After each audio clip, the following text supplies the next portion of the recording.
Deja, Yes, ma'am. can you hear me okay? Yes, ma'am, I can. Okay.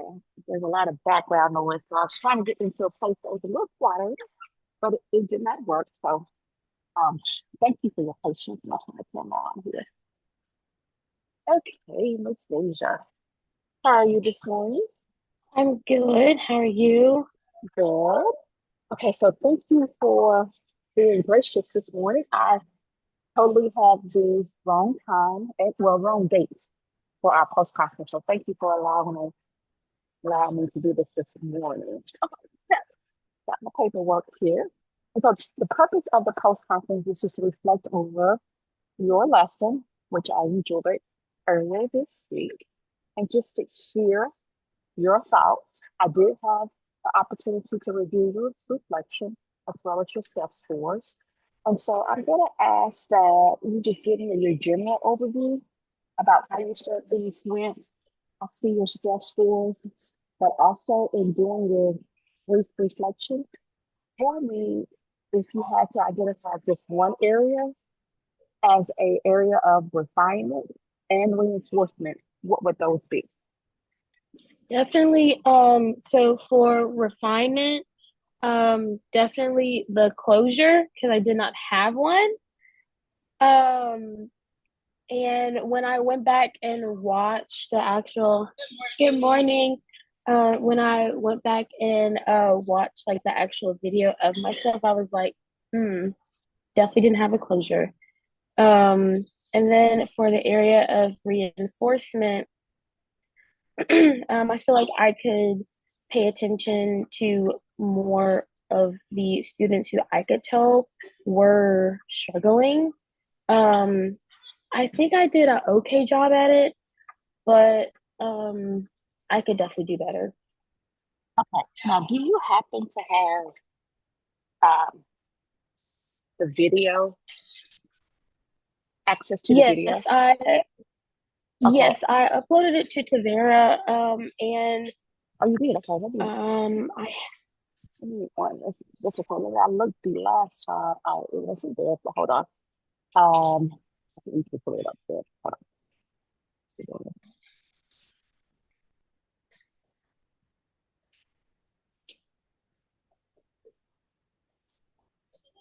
Are I you going had to? to do it in a Word document because like it said on there, it Yeah. was like YouTube. Yeah, okay, yeah. I already know. We're having issues with that. Okay. So just give me a few seconds. Let me get to it.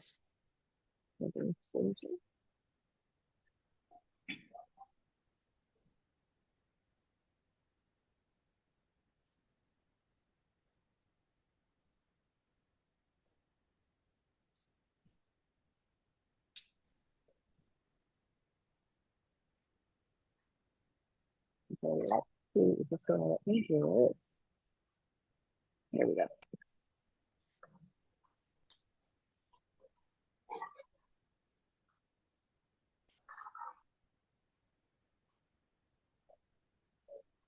Okay.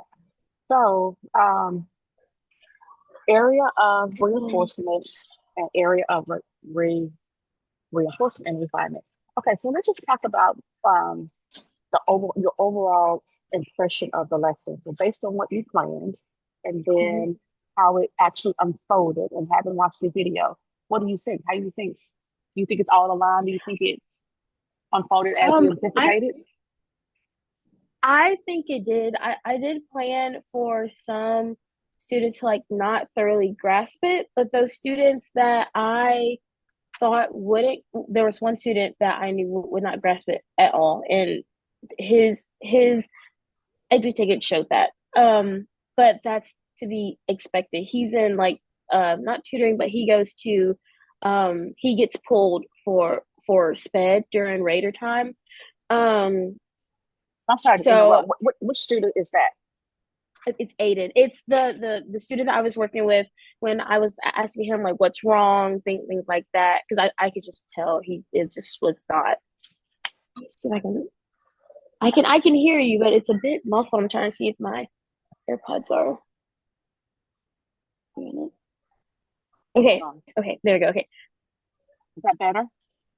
Yes, yes, way better. Sorry. Okay. Oh, that's about it. So But you, yes, so you said that's Aiden? yes, his name is pronounced not his name is spelled Aden. Um, and we have like pulled him, like me and Mrs. Hendricks, like we've pulled him before and like worked with him, but it's just his at home life is not the best. So you can tell that it transfers to his schoolwork a lot. Um, but he's getting adopted soon, so that's great. So hopefully, his adoptive parents will see that he needs help and follow through with the doctors and everything like that. But besides him, it went exactly as I planned and as I thought that it would go. They did great on the exit ticket. So I mean, that was great. You said they did great. Can you qualify? Well, can you quantify that? Meaning, of the students, I can't remember how many students were in the class. I have it written somewhere. There were 17, no, 18, because one is homebound. So 18. So out of 18 students, I should have wrote this down. Okay, out of 18 students, I know over half. I physically stamped over half of their papers, which means good work. They got it right. So over half. I really want to say about. I want to say 10. I really want to say 10. And then the other eight, of course, Aiden being one of those eight. Um, we pulled him after the actual lesson after maps. We pulled him. I talked to him just to see like what was going on.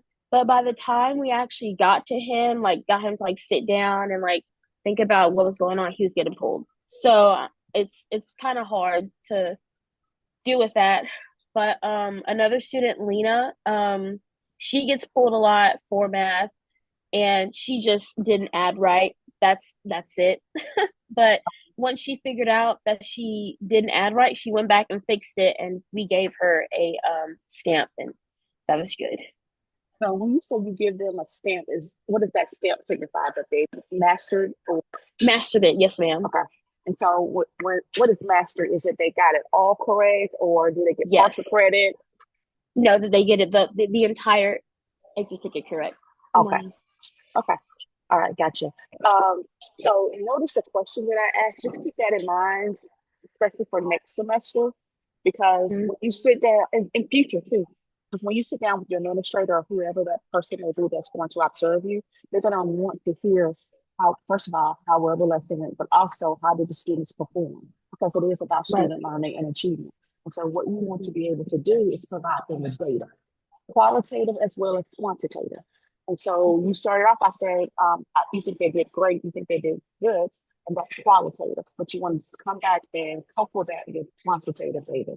At least half did well, or 75% mastered the Mm-hmm. objective. Okay, so just keep that in mind going forward. And next semester, we are going to do this full time. So you'll have practice at it, okay? But just remember that. Okay. Just, yeah, you just keep that in mind. Okay, so what I'm going to do and to show you a thinking from your reflection and also your video. So I think I have the cues. And so I'm going to attempt to share and let's hope that this works well. So what are you?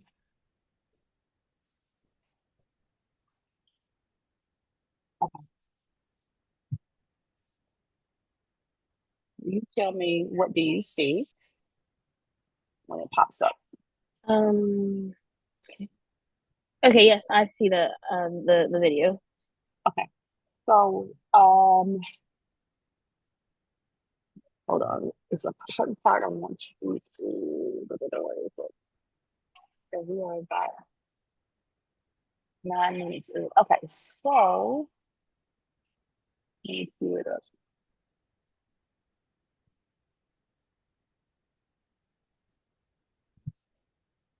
So I want you to tell me what you notice. Let's make sure it's the right spot. Okay. Okay.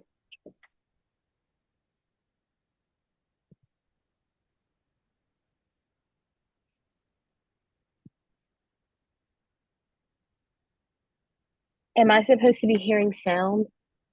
You can't hear? You No. can't hear? Are you serious?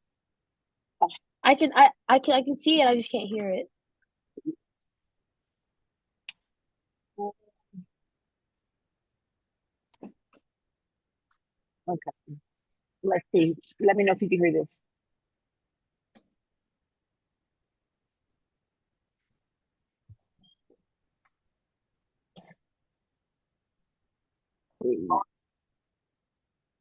Oh, okay, let me try one more thing. Make sure sometimes it works, sometimes it doesn't. Okay, let's try this. On a call.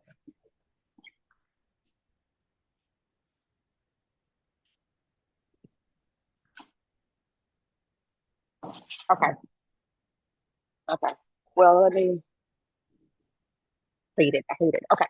So that's okay. I'm going to just talk through it. Okay, so at the second the part I want one of the clips I wanted to show was at the beginning of the lesson as you were intro the lesson and you go through a few slides. And one is concentrating on fluency, and then you were going through the unit versus expanded form. So I think it was like a review of a prior lesson or a Mhm. prior skill.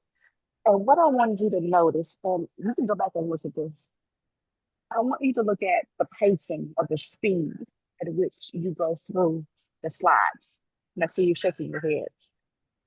Yeah, Okay. I've Miss Hendricks has we've talked about it before, my pacing. It's not like, of course, it's not the best because this is my first time doing this. But like I do tend to like speed through it, and I need to slow down. Okay. I need to slow down. So this is a strategy that I encourage candidates to practice, especially when it comes to pacing. And Mhm. so I think that internally, especially when you're being evaluated or observed, you have this clock and you also have in the back of your mind all of these things that you have planned and you want to make sure you get through. And so you're just going through. And what happens is when you're driven by what you have planned and the lesson plan, you tend to not overlook, but that gives more, you give more attention to that than you do the students in front of you. So Mhm. I want you to be intentional. Slow down, ask a question or pose a question, and in your mind, give yourself 3 seconds.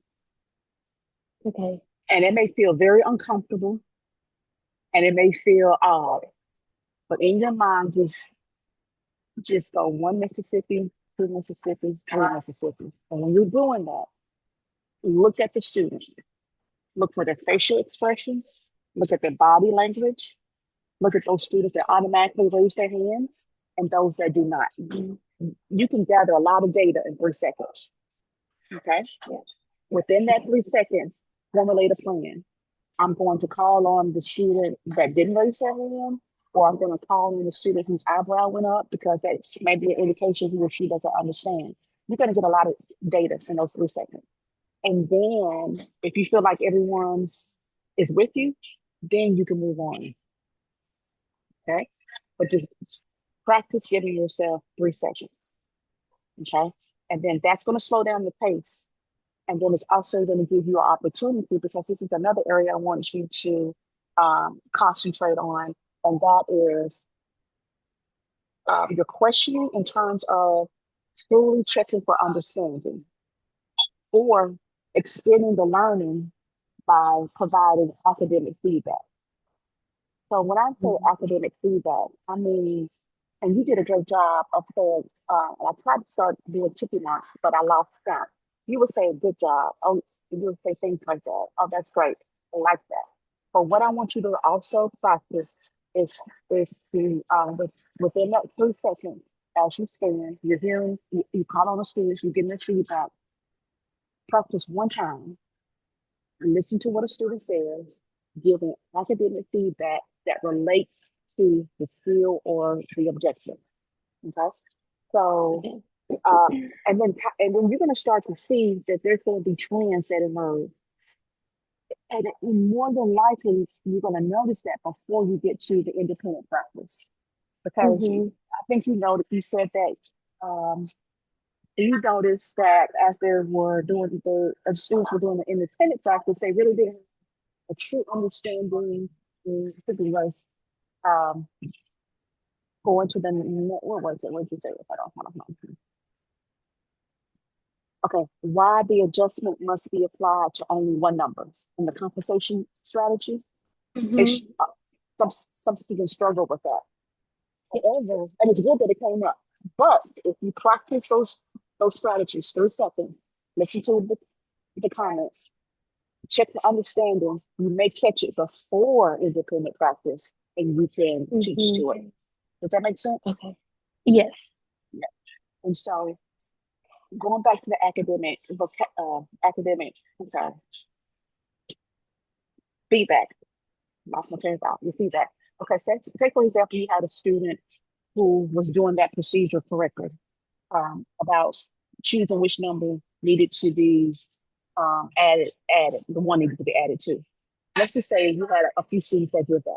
And so when they gave you the correct answer, and you said, okay, good, Aiden, that's correct, that you added the one to this number. And so when Mm-hmm. Okay. when the students hear you say that, and they match that with what the student said, it begins to solidify that concept in their mind. And then it's also Okay. going to be something that they're going to seek after because they always want to hear positive feedback from the teacher. Right. Okay. Okay, makes sense. Yes, I'm taking notes. Oh, okay, yeah. But just try that. Those are the 2 things I really want you to hone in on. And when I say check for understanding, you do you ask the questions, but I want you to be more intentional in the sense that I give out this information, I work a problem, right? And there you have a full response. So yes, do you understand? Does anybody suppose it's that's in the, oh, are you good? Um, you said that for a couple times. Are you ready to move on? Those kind of Mm-hmm. questions. Most likely everybody's gonna say yes. Yeah, sure. You know, Mm-hmm. um, but are they really ready? And the way that you can determine that is by asking or inserting one extra question and say, okay, Johnny, tell me what just happened, or class.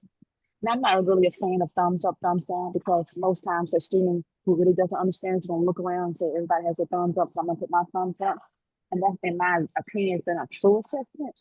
But Mm-hmm. find a way to check for understanding, especially if you are because you planned a lesson and you knew that it's going to be challenging and you have Yes. prepared for those misconceptions and those misunderstandings. And so having known that prior data, you want to make sure all the way throughout the lesson you're assessing and checking for understanding. Okay. Okay. All right.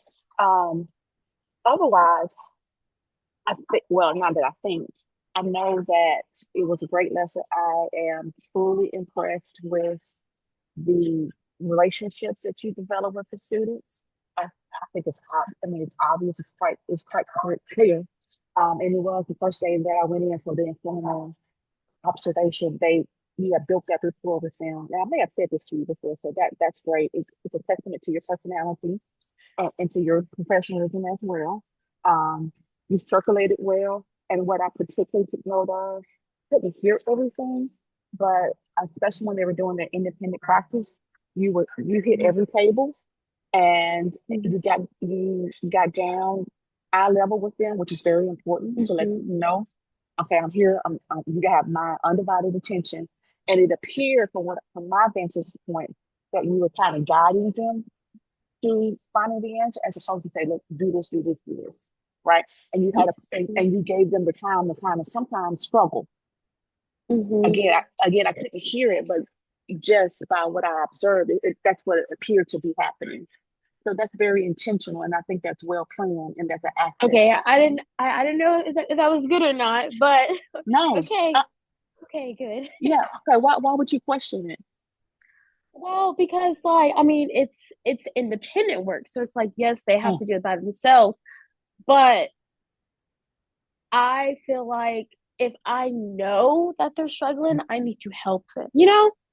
So I just didn't know. Ooh, okay, that's good. That's good that I did that. Okay, good. okay. No, I think, Okay. and I think that let me back that up by saying there's a balance to it. Okay, so Yes. look, so this was an intro lesson, right? Right. And so, and you anticipated that this is going to be challenging for some or for most. Now, if this was like your second or your third day on the skill, I may not have provided as much support as you did because Mm-hmm. there's at this point you would think they would be further along in their understanding. But because it was an intro lesson, it was you anticipated it being difficult or challenging. And as you Mm-hmm. walk around, you know those students are going to struggle. So just getting there. Sometimes I notice too that you will go to a certain student, but you may not have said anything. You were just there. And sometimes that's comforting as well. So Mm-hmm. yeah, it's independent, but it was an intro lesson, so I thought what you did was appropriate. And I retaught it again because Miss Hendricks had to leave.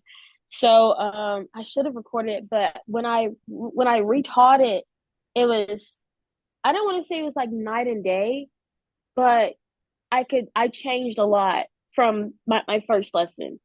And like I was more intentional with them. So um I did a closure too. So Okay, I did that. okay. uh, Well, let me ask you. When you say you were more intentional, talk to you about that. What do you mean? well, I did notice that I was moving too fast the first Okay. time. So with the second class, I slowed down and I was like, okay, let's think about this. What are we struggling with? And my second class is more honest about things that they have trouble with. So I took that and it was the adding one number or two numbers, with the compensation strategy, and they were just like, I just don't understand. And I was like, okay, well, let's back it up. What exactly don't you understand? So we spent like 10 minutes like with me telling them why they had to do it to get the correct answer. So that was way better. Right, but you were able to identify that yourself and then Mhm. adjust for the later class. That's awesome. Okay. Now I only had to for this first round this semester. We are encouraged to choose one area of reinforcement and one area of refinement. And Mhm. so I've identified one, but in terms of reinforcement, those areas of strength, there's not just one. There's several, but I'm going to identify. I don't even know which one I'm going to identify, honestly. Um, oh gosh, I don't even know. I don't know. I don't know if it should be teacher knowledge of students, maybe environment. Um, uh, because you did what you were proficient in multiple areas. I would probably say,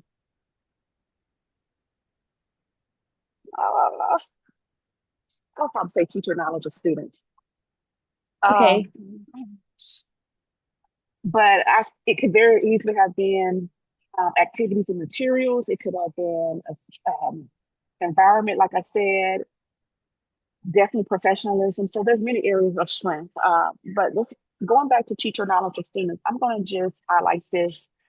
Uh, and it kind of goes to environment, but it's more so of knowing not only the academic level of your students, but also their personal background in terms of what's going on at home, like you just mentioned about aiding and how that impacts what's going on in school. And so having that knowledge and planning for it and making accommodation for it is is commendable, number one, and then also gives you a proficient level of teacher knowledge of students. So that's probably what would be the one that I go with. Again, however, um, other areas that certainly could have fit. definitely evident in your environment, how you have a great working relationship, not only with your mentor teacher, but also with your students. Great rapport there. In terms of area of refinement, I will, I would say academic feedback. And the reason I chose Yeah, academic, yeah. I would say that because when you start to insert more of the academic feedback that's tied directly to the objective or the Hmm. skill, when you start to insert that more, that's going to give you additional data that's going to then impact how you present the instructional content. That's going to then impact how you question, and then that's going to then impact how you assess, particularly at the end of the lesson. Okay, Yes. so Hmm. that would be my area of refinement.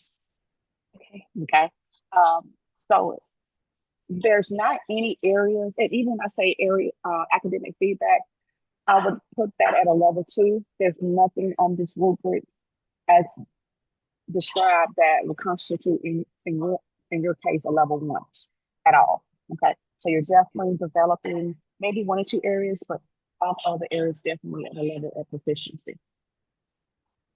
Okay. All right. Okay. So do you have any questions, concerns, comments, anything I've said that you may Um, want to clarify or even push back on? no, I do agree with the academic feedback being at a level two because I don't want to say I struggle with it, but sometimes it is hard for me. But but with the feedback that you gave me, I will make sure that I look back at it when I do my next lesson, and be like, okay, this is what I need to work on. And I would also say that my questioning, like you said, like the varied types of questioning, um, is something else. So yes, I will definitely take those into account. Think about, I want you to notice this, and sometimes it's difficult to do it real time, but as you start to insert more of the, when we call it, according to the rubric, high quality academic feedback, that means it's tied Mm-hmm. to the skill. You always represent back to that skill or the standard or the learning target. As you start to do that and you become more comfortable, the questioning will automatically fall in line. Okay. It goes hand in hand. And as we go through second semester, I'll make sure I highlight that because I'm sure you're going to continue to develop in that area, but you should start to see that organically unfold as well. Okay, Okay. and then you're going to get to those higher order thinking questions. Mm-hmm. Yeah, you'll see it get there. Okay, well, Deja, that concludes our post conference. Well done. So now we're just getting ready not only for a break next week, but also to finish out the semester. So as I encourage you all to do, if there's anything that you can go ahead and upload to Tavera in terms of those tasks and those completed, do so that we can finalize the exit checklist, and that could be very easy and seamless. Okay. Okay. All right. So I have enjoyed your lessons. Thank you for your commitment to this. Thank you for your professionalism. Thank you for your honesty. I mean, just being able to say, okay, I made a mistake and not trying to do other things I've seen others do, but just owning it and then readjusting and moving forward. I love your attitude. Great attitude. Okay. Thank you. Oh, okay. So as we go into second semester, just keep in mind all the things that you learned this semester. You're going to look to apply it second and continue to develop. Okay. Okay. And by all means, if you have any questions, anything come up, you know what to do. Reach out to me. Yes, ma'am. Okay. Thank you, Deja. Thank you. Have a good rest of your day. Thank you, you too. All right. Bye bye.